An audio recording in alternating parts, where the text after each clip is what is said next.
ഇത് ബ്രിട്ടന്റെ യുദ്ധവിമാനമാണ്. ആണെന്ന്. ഇതിന്റെ പൈലറ്റാണ് ഞാൻ. എന്റെ പേര് നെറ്റോ. നെറ്റോ? ഞാനൊരു ഹാഫ് മലയാളിയും ഹാഫ് ബ്രിട്ടീഷുകാരനുമാണ്.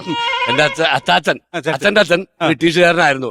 പണ്ട് ബ്രിട്ടീഷുകാർ ഇവിടെ ഭരിച്ചിരുന്നപ്പോ എന്റെ അച്ചാച്ചൻ ഇവിടുത്തെ വൈസ്രോയി ആയിരുന്നു. വൈസ്രോയി ആയിരുന്നു? കൺഗ്രാറ്റുലേഷൻസ്. അല്ല, ആ വൈസ്രോയി അല്ല, പുള്ളിയുടെ പേര് റോയി എന്നാണ്. പുള്ളിക്ക് ഇപ്പോ വയസ്സായി, അതുകൊണ്ടാണ് വൈസ്രോയി എന്ന് പറഞ്ഞത്.